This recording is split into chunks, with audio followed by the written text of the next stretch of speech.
Allez, c'est le deuxième numéro de la semaine de votre émission C'est Politique. Mesdames et messieurs, chers téléspectateurs, une fois de plus, bienvenue. Alors, cependant, hier, la première ministre Judith Suminwa Tuluka a interrompu sa mission au Congo central pour revenir en urgence à Kinshasa suite à une tentative d'évasion à la prison centrale de Makala. Dès son retour, elle a convoqué le membre du gouvernement en charge de la sécurité, défense et justice pour faire la lumière sur cette situation.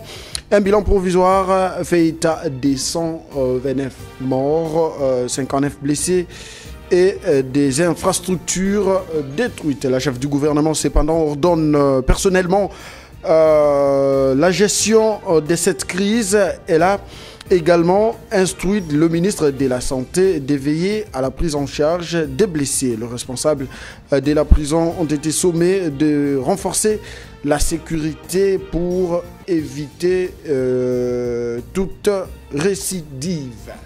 Une fois de plus, bienvenue. Jusque-là, un invité en plateau, chers téléspectateurs. C'est une première pour lui d'être reçu dans cette émission. Vous le savez bien, des thématiques à l'ordre du jour. Nous allons également aborder cette question liée à la tentative d'évasion à la prison centrale de Makala. En tout cas, laissez-moi ici, par cette occasion, présenter mes sincères condoléances à toutes les familles qui ont perdu les leurs. Vous le savez bien, le ministre de l'Intérieur, maître Jacques Chabani Louko, il a cependant fait état de ce qui s'est passé en nous donnant justement le bilan officiel du gouvernement congolais. 129 morts, dont une vingtaine tués par balles réelles, 59 blessés. Donc allez-y comprendre que ça fait très mal de voir comme ça nos compatriotes perdre leur vie. Cependant, nous sommes des cœurs avec leurs familles, mais aussi courage à tous les prisonniers. En tout cas, Bolukabo Kimate, Bofandana, Bozana Bambeba Bosalaki, Yango Bozali na Makala, Bolukabo Bimana Makasite, ce n'est pas bien. Talandenge Baninga, Basili na Kukufa. Nous demandons à la justice, en tout cas, d'apporter lumière et surtout que les droits soient dits à cette affaire parce que ça fait très mal. Allez. Yves Banda, bonjour et bienvenue. Bonjour Monsieur Christian, merci pour l'invitation. Comment allez-vous? Dieu nous fait grâce, on survit. Vous êtes analyste politique, mais surtout membre du parti LRC. Ça veut dire? Les Républicains chrétiens. Républicains chrétiens, c'est le parti à qui? Parti à l'honorable honoré. Il était honorable. Comment il s'appelle déjà? Monsieur Joseph Moulumba. Joseph Moulumba. Vous avez quelle obédience? Opposition? Union sacrée? Nous sommes... Nous appartenons à l'Union sacrée. L'Union sacrée. Ok, très bien. Alors, vous avez suivi de près la situation qui s'est vue déjà hier à la prison centrale de Makala. Vous avez suivi comme tout le monde le ministre de l'Intérieur. Il a fait état de ce qui s'est passé en nous donnant exactement le bilan parce qu'il y avait des tractations comme quoi chacun avait son info, mais il fallait à tout prix attendre la vraie version, c'est-à-dire du gouvernement, et le gouvernement s'est prononcé quant à ça via le ministre de l'Intérieur, maître Jacques Maire, qui nous a donné le bilan des 129 morts. Oui, je suivis aussi ce matin très tôt avant de venir ici, j'ai suivi le vice-premier ministre de l'Intérieur faire le bilan et nous devons d'abord commencer par présenter nos condoléances aux familles éprouvées. Plus de 120 morts, c'est beaucoup. C'est énorme. Nous déplorons ces morts qui ont survenu. Nous présentons nos condoléances et nous demandons aux différents services de pouvoir mener des enquêtes et des enquêtes sérieuses. Vous savez, je me dis toujours, lorsque des événements pareils arrivent, ça ne fait que démontrer certaines failles. Ok, très bien. Donc, par rapport à ce qu'on nous dit qu'il y a eu tentative d'évasion. Donc, cela doit mener aux enquêtes pour découvrir qu'est-ce qui a failli pour qu'autant de prisonniers cherchent à s'échapper. Et par rapport à ce qui viendra des enquêtes, on comprendra que non, il y a eu faille, telle faille et on pourra... Donnez-vous raison à toute le rumeur qui circule sur la ville comme quoi, vous avez certainement aussi entendu, Moi, je n'aime pas porter cela, mais quand même, je me confie à la source officielle qui est le gouvernement congolais. Oui, oui, je n'aime pas personnellement suivre les réseaux sociaux, bon, les rumeurs des réseaux sociaux. J'aime avoir la vraie et la véritable information.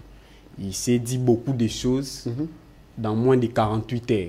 Il s'est dit beaucoup de choses par rapport JC a raconté également beaucoup de choses. Amoro Sandemia, il raconte, Charlie à son tour. Il y a eu des il déclarations nous invente politiques, les histoires. Toussaint n'en parlons même pas parce qu'il habite le coin. Donc, quelques communes environnantes de la prison centrale de Makala étaient inquiètes, mais aujourd'hui, il faut le dire, le calme est revenu. C'est une très bonne chose d'ailleurs. Plus ou moins, le calme semble être rétabli. Non, pas semble, le calme est revenu.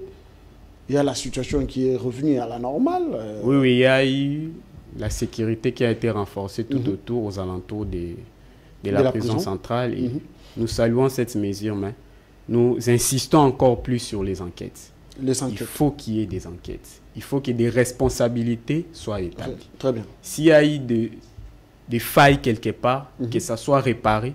Mais puisqu'il y a eu mort, puisque les gens sont décédés, si par négligence ou je ne sais pas quoi, cela a conduit à ce qu'il y ait cette tentative, il faudrait que des responsables puissent répondre. Mais moi, je n'arrive pas à comprendre, je ne sais pas, vous n'êtes pas expert, mais quand même, vous êtes juriste de formation, je dois quand même le préciser. Vous êtes étudiant à l'ULK. Non, j'ai déjà fini, je suis avocat. Vous avez fini. Ah, vous exercez déjà. Ici, nous vous recevons comme acteur politique, voilà. Pas comme avocat, mais quand même comme juriste de formation. Vous maîtrisez quand même le droit. Et donc, cependant, quand nous parlons des tentatives, c'est-à-dire il y a un mouvement de personnes qui voudraient à ce qu'ils quittent les lieux où ils sont incarcérés. Alors, cependant, comment les choses s'organisent un peu ici? Il faut raconter un tout petit peu par rapport à cette tentative. Bon, il y a des gens, des infiltrés qui sont venus à la prison ou bien ça s'est passé justement entre prisonniers? Bon, des sources un peu diverses racontent que ce sont des prisonniers dans un certain pavillon qui ont essayé de détruire les barrières de sécurité. Puis s'évader. Pour qu'ils puissent s'évader. Parce que si vous avez suivi avec moi, il y a une vidéo qui circule où on montre qu'il y a eu un trou sur un mur. Un mur troué. Voilà. Et les prisonniers voulaient passer par là pour échapper à la prison. Donc, on sous-entend qu'il y a eu des actes qui démontraient clairement que les prisonniers voulaient s'échapper, voulaient quitter la prison, mais d'une manière cavalière, si je peux dire ça comme ça. Est-ce que c'était déjà un coup qui était déjà en gestation ou bien ça a été spontané comme ça, déjà dans la nuit du dimanche, vers 2 heures à partir de minuit, il y a déjà des coups de balle. Et du coup, j'aimerais comprendre ici, est-ce que c'était déjà des projections lancées par des prisonniers ou bien les infiltrés, comme je le disais tantôt? Bon, si nous pouvons analyser, nous pouvons dire que des actes comme ça se prépare toujours. Sûrement que certains prisonniers, pour ne pas dire tous les prisonniers, ils ont pris le temps de réfléchir et de se dire, on va faire ça, pour déboucher à ça et puis nous allons quitter la prison. Donc, c'est pas un acte comme ça d'un coup, d'un coup de pied, non. Ce sont des actes préparés. Voilà pourquoi nous insistons sur les enquêtes, parce que les enquêtes nous amènera à comprendre un peu plus la procédure, parce que il y a une procédure qui avait sûrement commencé et que la nuit de dimanche, c'était peut-être pratiquement la fin pour amener les prisonniers à s'évader. Donc, ce sont des enquêtes, des experts, des inspecteurs qui doivent enquêter, poser des questions, savoir qui devait être où, pourquoi ça, et puis nous saurons un peu plus qu'est-ce qui a motivé ces gens à poser ces actes. Est-ce qu'il y avait des commanditaires qui étaient dehors? Est-ce qu'il y avait des infiltrés? Ou bien ce sont des prisonniers d'une manière d'eux-mêmes comme ça, ils se sont décidés, non, nous allons tenter de nous évader. Donc c'est un peu ça. laissons le temps aux experts de pouvoir enquêter, surtout au sein de la prison. D'enquêter sérieusement parce que dans ces pays-ci, il faut le dire clairement qu'il y a des enquêtes difficilement aboutissent. Oh, ne dites pas ça, ne dites pas ça. Il y a les enquêtes qui ont abouti quand même, il faut... À des conclusions sérieuses. Donc, nous voulons qu'est-ce qui vous pousse à dire tout ça? Parce que ceux qui ont voulu s'échapper, parce que ça se raconte qu'aucun des prisonniers a réussi à s'échapper. Ils ont tous été ramenés pour ceux qui sont restés en vie. Et ceux qui ont voulu poser ces actes, ce sont des criminels. Très bien. La société ne peut pas se retrouver avec autant de criminels comme ça. Donc si à l'avenir, il faudrait empêcher ces hommes. Très bien. Merci beaucoup. Je vous reviens tout à l'heure. Chers téléspectateurs, nous sommes en direct dès la 10e rue Télévision. C'est votre émission, c'est politique, vous le savez bien. Nous sommes ici en train d'analyser avec mon invité. C'est une première dans cette émission.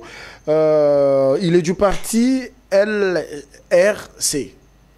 Donc, allez-y comprendre qu'ils sont des lignes sacrées. On va essayer tout de même de parler aussi de leur gestion, de la Respublica.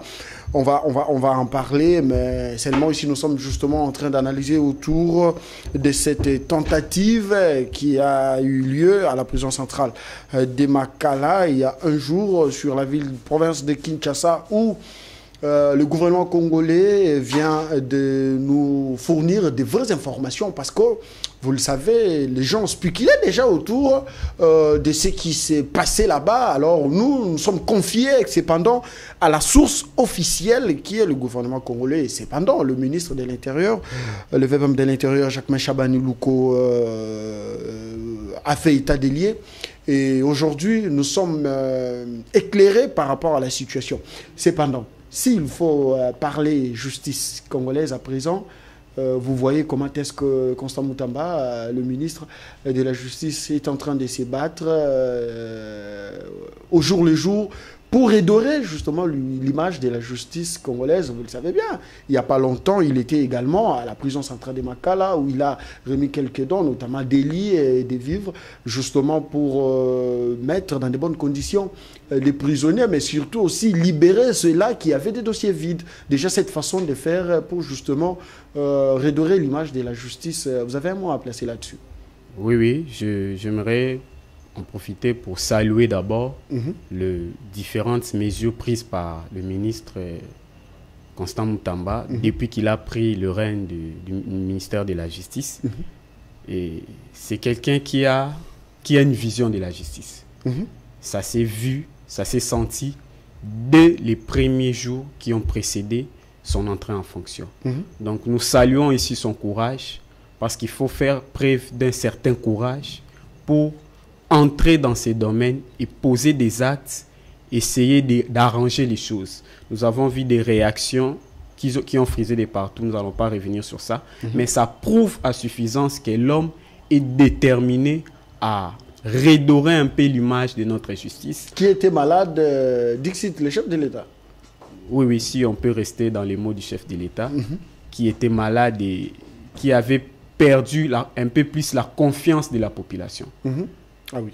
Dit-on, la justice élève une nation.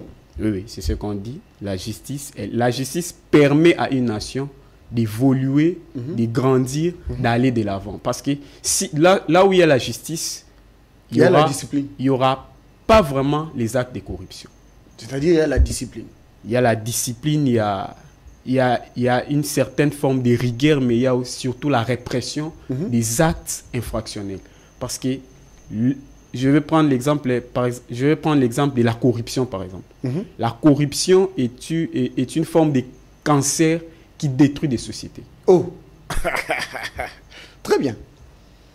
S'il y a la corruption, cela veut dire l'État congolais ne va pas, surtout dans les domaines financiers, ne va pas percevoir ce qui lui est dit parce que ça rentrera dans les poches des gens. Okay. Mais s'il y a une justice qui est vraiment forte dans la pratique, des actes de corruption seront réprimés. Et aujourd'hui, Moutamba seul contre tous? Bon, pas contre tous parce qu'il y a la population derrière. Ah oui. Il y a le chef de l'État. Voyez-vous cette population appuyer Moutamba dans ses différentes démarches? Oui, oui. Il y a... Puisque ce sont des actes qui permettront à ce que les Congolais puissent ramener leur confiance à la justice.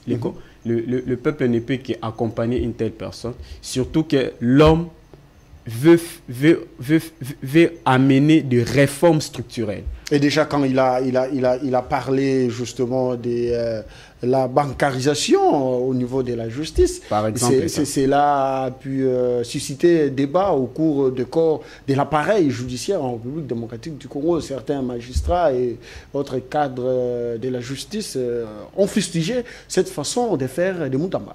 Oui, certainement, certains seront contre, mais certains seront aussi pour. Et si on veut analyser l'acte du ministre ou bien l'action du ministre, on verra que c'est un acte à saluer. Pourquoi? Parce que lorsqu'il y a traçabilité de l'argent que l'État congolais doit avoir, qui doit rentrer dans les caisses de l'État, on ne peut que saluer la mesure. Parce que la banque permettra à ce qu'on puisse savoir combien est entré, qu'est-ce qu'on a fait avec l'argent, où est parti l'argent. Une somme d'ailleurs. Contrairement à la pratique qu'il y avait de donner à quelqu'un, on ne dit pas que tous ceux à qui on a donné sont des voleurs.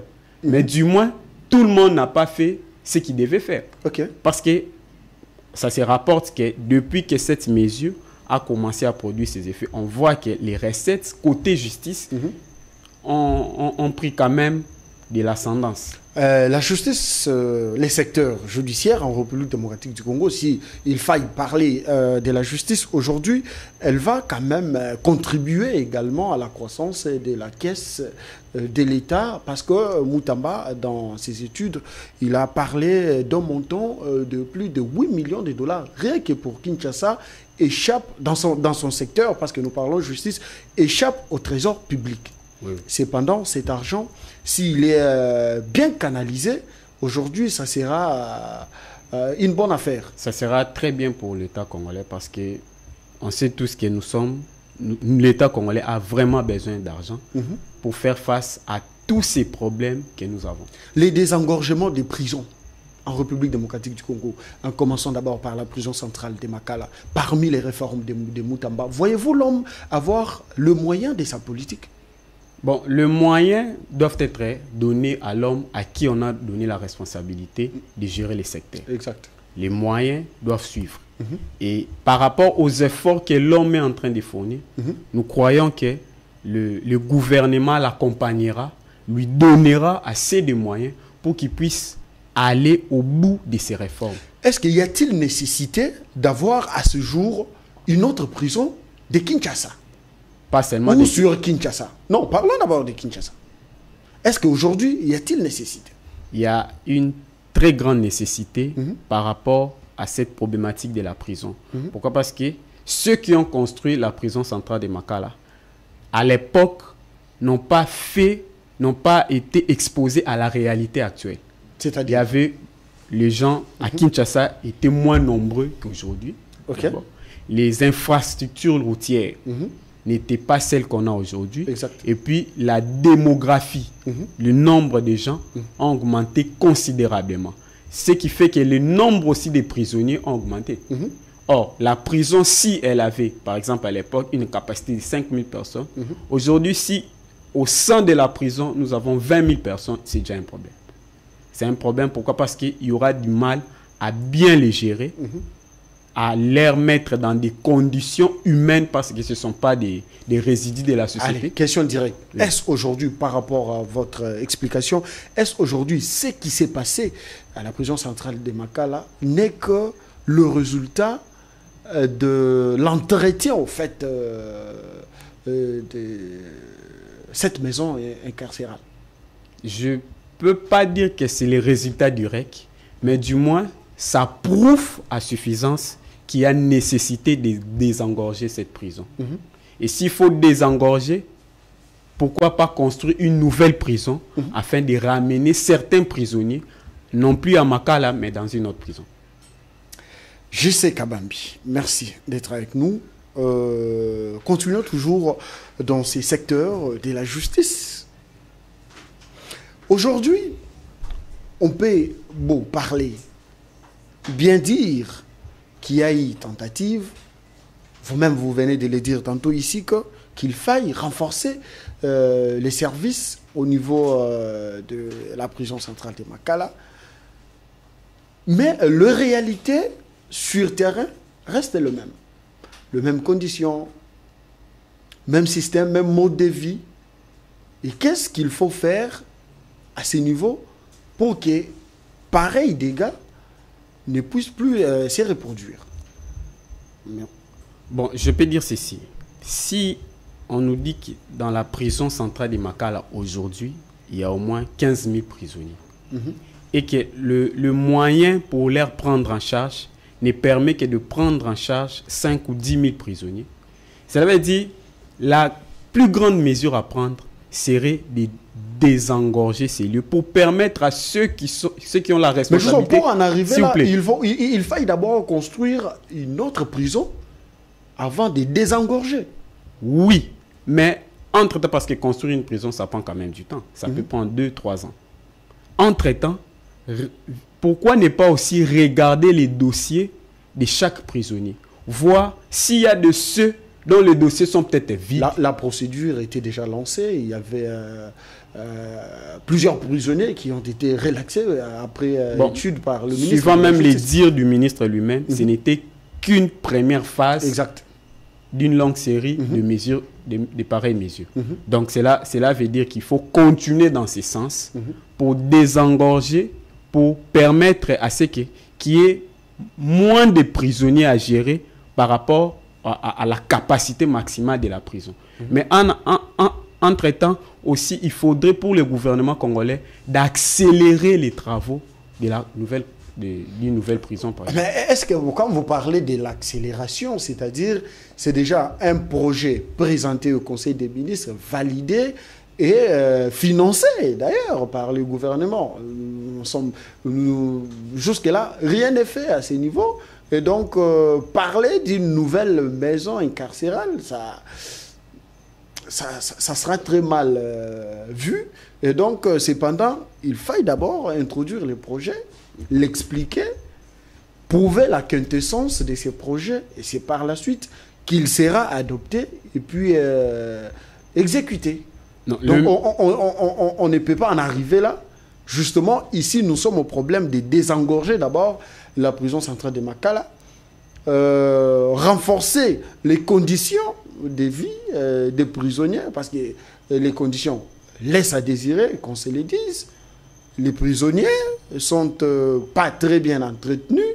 Nous le savons bien, les confrères Boujakera nous a exposé tout récemment les images qui ont fait mal. Alors, cependant, il faille d'abord désengorger cette maison, avant toute chose. Oui, c'est même la politique, l'une des politiques dans ces secteurs que le ministre avait lancé dès ses premiers jours. Désengorger non seulement la prison centrale de Makala, mais aussi, vous avez vu comme moi, vous avez suivi comme moi, il est à l'intérieur du pays pour continuer la même politique de désengorgement des prisons, mais aussi et surtout de l'amélioration des conditions carcérales. Cela passe par peut-être beaucoup des étapes, et l'une d'entre elles serait de doter la prison de certains matériaux. Vous voyez, les lits par exemple, je peux même proposer la construction de nouveaux bâtiments pour permettre à ceux qui sont entassés sur un même lieu puissent quand même être ramenés dans d'autres bâtiments et puis permettre à ceux qui resteront soient quand même dans des conditions un peu plus meilleures. Très bien. Nous allons boucler ces chapitres de ce qui s'est passé le dimanche à la prison centrale de Makala. Nous le savons bien. Je l'ai dit à l'entame de cette émission que Mme Toulouka, la première ministre, est revenue en urgence à Kinshasa justement pour tenir une réunion avec le responsable sectoriel de sorte que des mesures soient prises pour que les calmes reviennent de ce côté et que tout aille mieux. Alors, chers téléspectateurs, vous qui nous suivez à présent, aujourd'hui, nous devons quand même en parler parce que je pense, à mon humble avis, qu'il est temps d'en parler. La cohésion nationale en République démocratique du Congo. Il faille vraiment accentuer, il faille justement engager, mettre des énergies sur ça, parce qu'aujourd'hui, par rapport à ce que nous sommes en train de vivre, par rapport à ce que nous sommes en train de voir au travers différents domaines en République démocratique du Congo, y a-t-il nécessité aujourd'hui de se mettre autour d'une table, selon vous? Il y a toujours nécessité de parler entre Congolais. Moi, je me dis toujours, nous avons une très grande nation, nous avons un grand pays, et puisque nous avons un grand pays, nous faisons face à des défis qui sont aussi à la taille de notre nation. Et c'est toujours important pour les Congolais de se réunir, de parler, pourquoi pas. Parce que je vais donner l'exemple de ce qui s'est passé il y a de cela des années en France avec l'attaque terroriste de Charlie Hebdo. On a vu des politiciens français parler parce que c'était un drame qui était survenu. Comment faire face à ça? Comment soutenir ceux qui ont été victimes? Comment prévenir ces genres d'actions?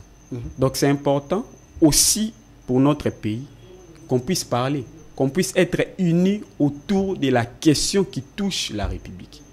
Parce que ce que nous avons le plus cher, vous et moi, mais aussi les politiciens, c'est cette nation. C'est cette patrie, c'est ces pays que nous avons hérité de nos ancêtres. Donc quand il est question du pays, je vois... Il faut réunir tout le monde. Bon, pas réunir, mais je ne vois pas pourquoi est-ce qu'il faudrait exclure des gens. Alors que parler pourra faire en sorte qu'on puisse avoir une même vision pour l'amélioration ou bien pour faire face aux défis qui nous entourent. Maintenant, si je veux rentrer dans les contextes de ce qu'on peut appeler dialogue ici au pays, les politiciens nous ont, je ne sais pas si je dois dire déçus, mais nous ont proposé une recette qu'on n'arrive plus à avaler. C'est intéressant ce que vous dites. Répétez-moi ça. Les politiciens nous ont proposé une recette qu'on n'arrive plus à consommer par rapport à ces fameux dialogues. Qu'est-ce qui vous pousse à dire ceci? Qu'est-ce qui nous pousse? Vous. Qu'est-ce que vous avez constaté? C'est quoi les constats? Quel est le tout dernier exemple, par exemple, permettez-moi ces termes, le tout dernier exemple où les Congolais se sont mis ensemble, ils ont parlé, ils ont échangé, et à la fin, ça n'a pas donné de résultats attendus par le peuple.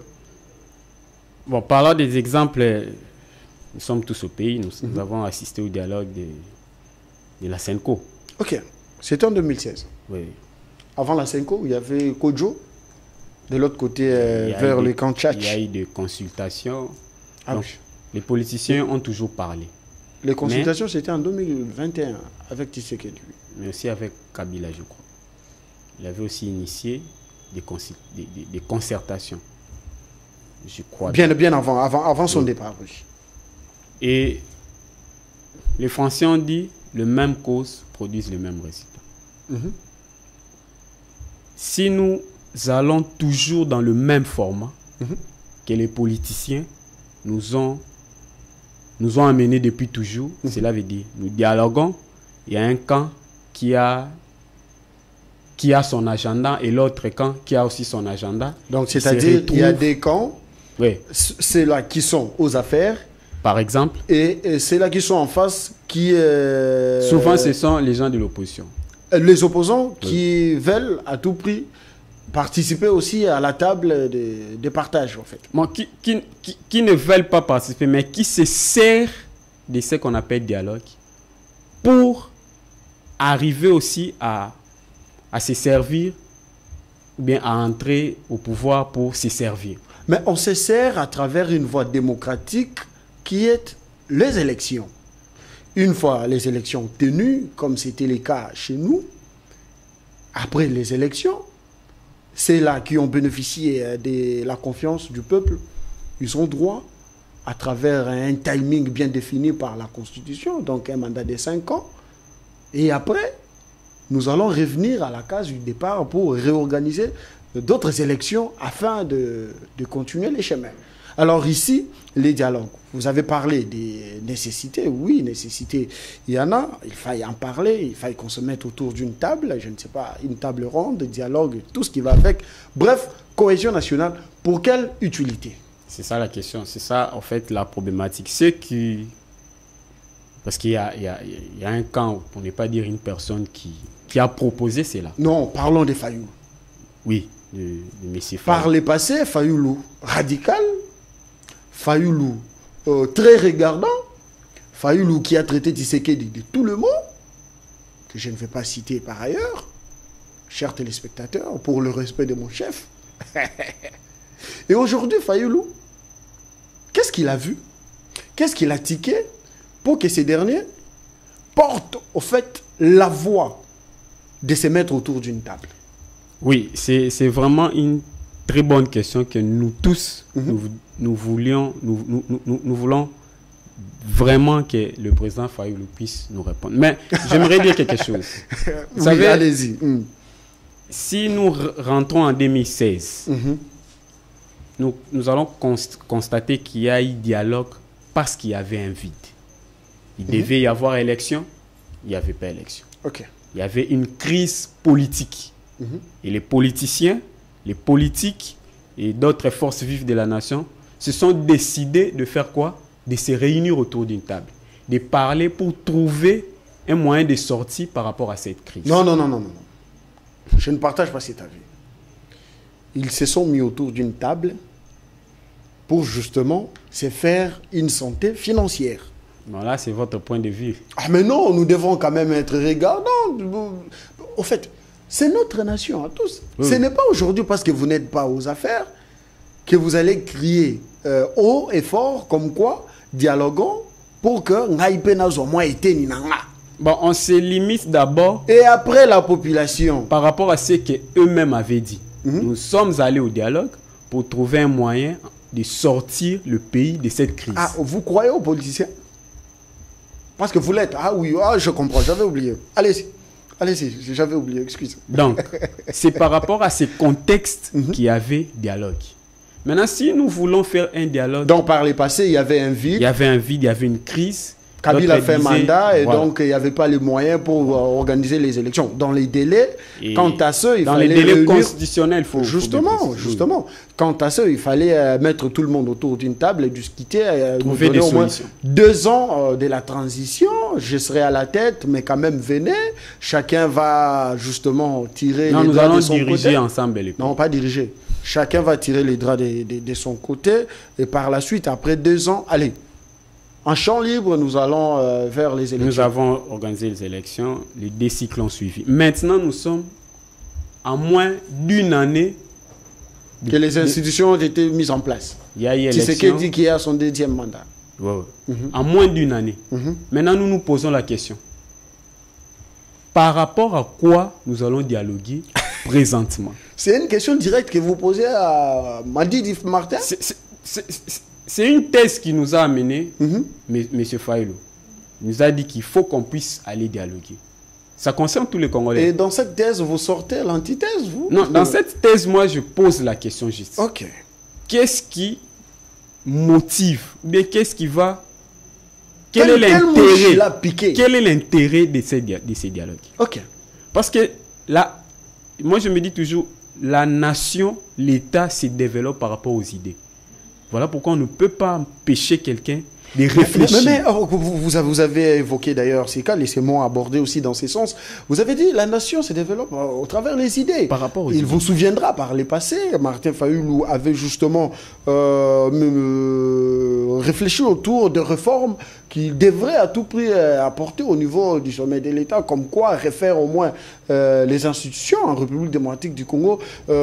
Toutes ces réformes ont été saluées par la grande majorité de la classe politique et cependant aujourd'hui, si l'homme tient à tout prix qu'il y ait dialogue, c'est qu'il veut porter ces réformes de sorte que les choses soient réorganisées d'une manière ou d'une autre en ayant le souci qu'il soit dans le jeu?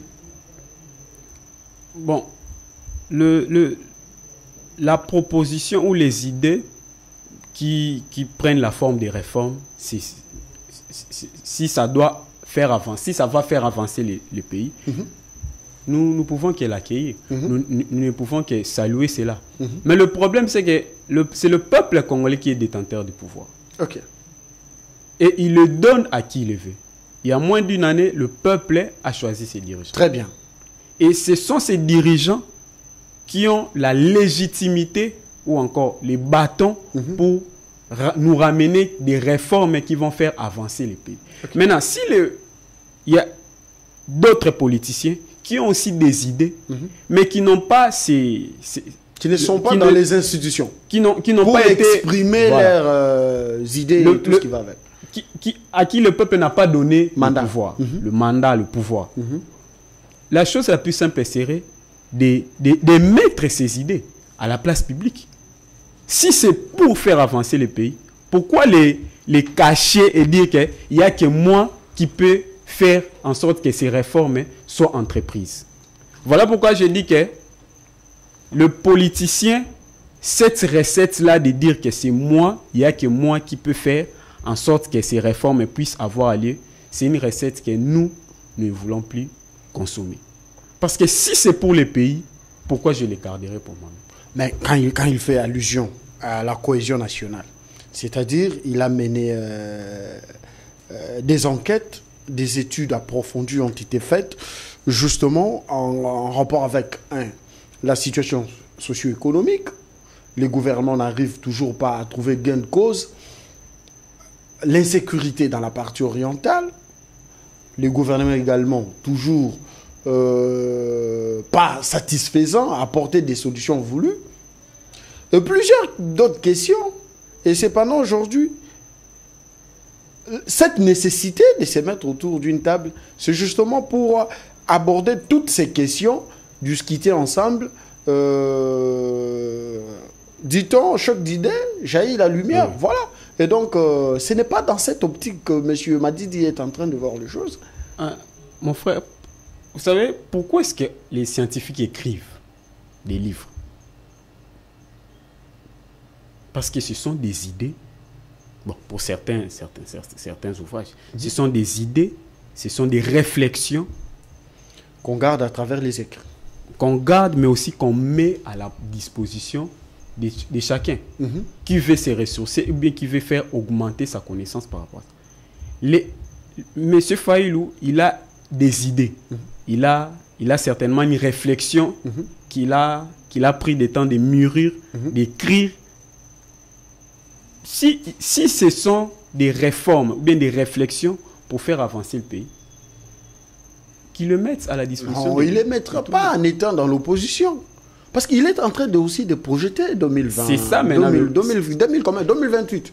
Il projette 2028 parce qu'en 2028, ça c'est une évidence. Kamere aura son camp, Bahati certainement. Katumbi ne va pas céder. Vous êtes un voyant. Non, je suis un précurseur en fait. Je suis en train de lire l'avenir.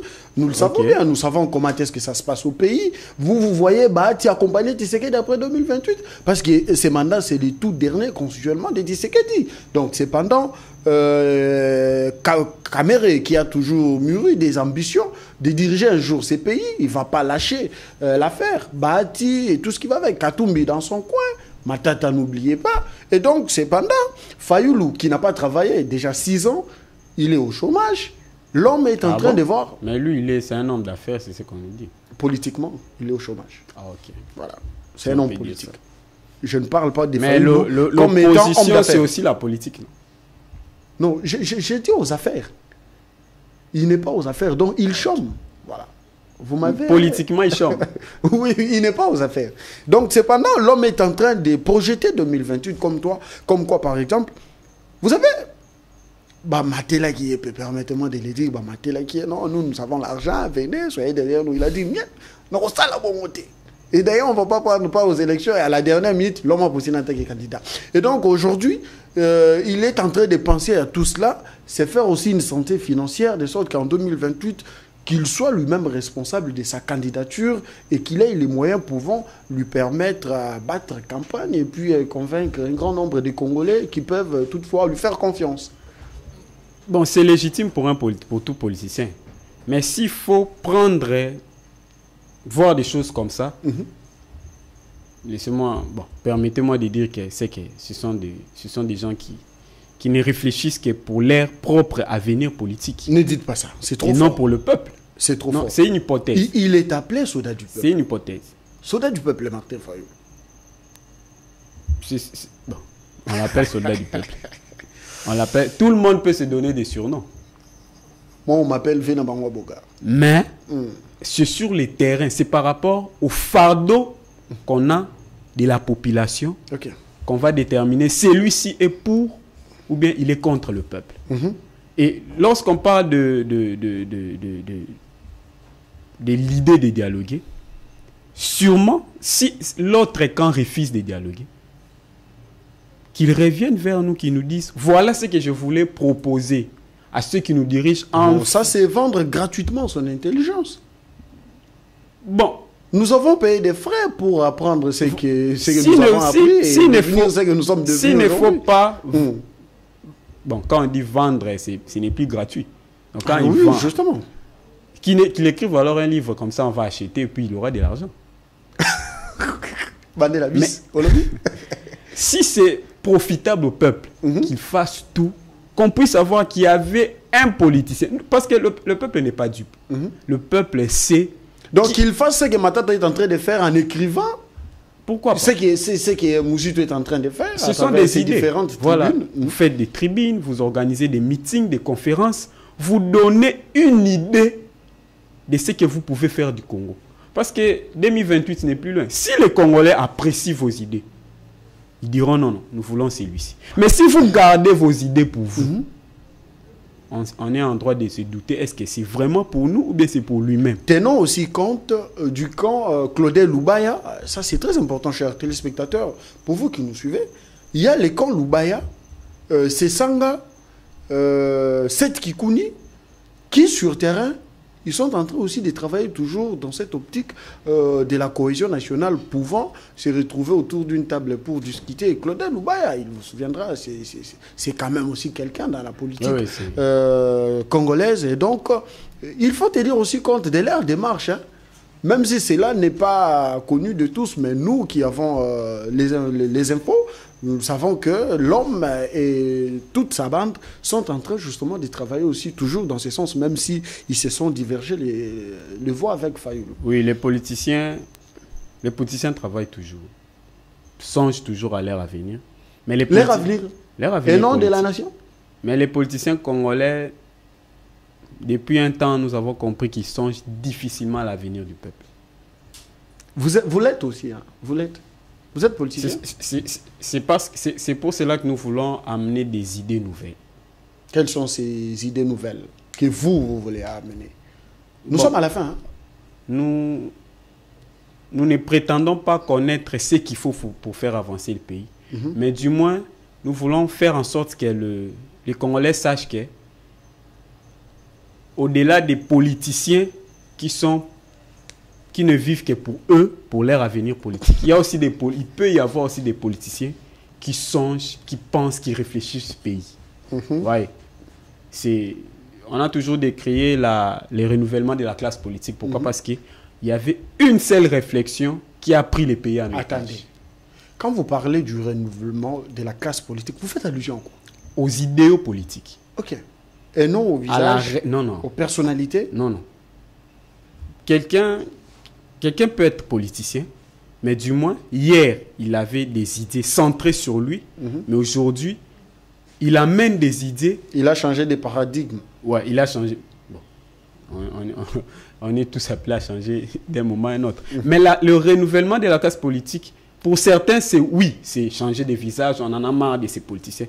Mais pour nous, nous pensons que le renouvellement de la classe politique doit se baser beaucoup plus sur des idéaux. Très bien. L'avant-dernière question. Votre parti politique, vous avez dit que vous êtes dans l'Union sacrée. Avez-vous des représentants au niveau provincial ou national? Non? Nous en avons 2 au niveau provincial, au niveau national, non. Au niveau provincial, c'est à Kinshasa? Oui, je pense. Tu penses? Oui, c'est à Kinshasa. Ok. La deuxième question. Vous le savez bien que Judith, c'est elle la patronne du gouvernement congolais? Oui, le chef du gouvernement. Allez, vous allez me citer 5 ministres de son gouvernement qui sont actifs. Bon, c'est moi qui pose des questions. Vous avez posé la question. Ok. Citez-moi 5 ministres du gouvernement Soumilon qui sont actifs. One. Si je dis que le ministre est actif, c'est qu'il y a d'autres qui ne sont pas actifs. Exactement, vous m'avez compris. Là, c'est selon vous, parce que moi, je ne vois pas. Non, selon tout le monde. Mais attendez, selon tout le monde. Selon tout le monde. Allez, 5 ministres. Le premier. Bon, vous voulez que je puisse... Citez-moi des noms de ministres actifs. Je le veux, c'est mon émission. C'est moi qui pose des questions. Bon, c'est votre émission. Ils nous suivent, hein. Et c'est Ngel Bayebake, et ça n'a pas bazali ko somnolé, n'a pas bazali ko travailler pour la nation. Ceux qui travaillent pour la nation, nous allons les applaudir en direct. Donc nous allons dire aux téléspectateurs que voilà, tel ministre travaille pour la nation et celui-là somnole. Mais après tout, tu fous Tarabango, tu l'as Tarabango, tu t'as Sarabana Nabango, Bakelas.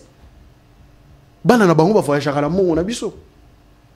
Nous devons être regardants devant ces ministres. Allez, Tangelanga Iba Kombo, soyez autant gâtés dans la 4e mission. Allez, là, vous on y me va. menacez. Non, je ne vous menace pas. Je suis libre. Non, bon, je vous menace pas. C'est une évidence que lorsqu'il y a un gouvernement de plus ou moins 50 membres, 54 qui est de ceux qui se distinguent et de ceux qui sont un peu... Ceux qui prennent un peu leur temps peut-être. Prendre le temps. Aussi longtemps, vous avez une mission bien déterminée. Non, ils n'ont même pas encore 6 mois. Mais il y a de ceux qui se distinguent. Je vais donner un exemple.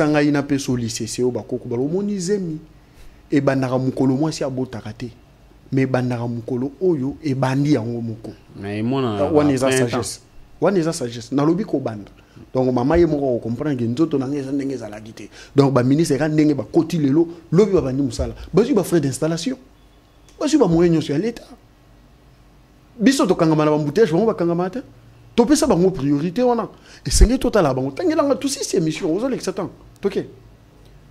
Bon, le ministre qui se distingue selon moi par des actes par des actes qui sont un peu citez-moi les noms. Je vais citer le ministre de la Justice. Moutamba Constant. Le vice-premier ministre de l'Intérieur. Jacques Chabani Louko. Et nous avons le ministre de la fonction publique. Ok. Liaou 4. C'est déjà 4. Non, 3. Le 4e. Bon, pour l'instant, c'est limite là. Moukolo va inviter dans 5 ministres au bazar actifs. On se retrouve demain pour un autre numéro. Aslapita. Merci.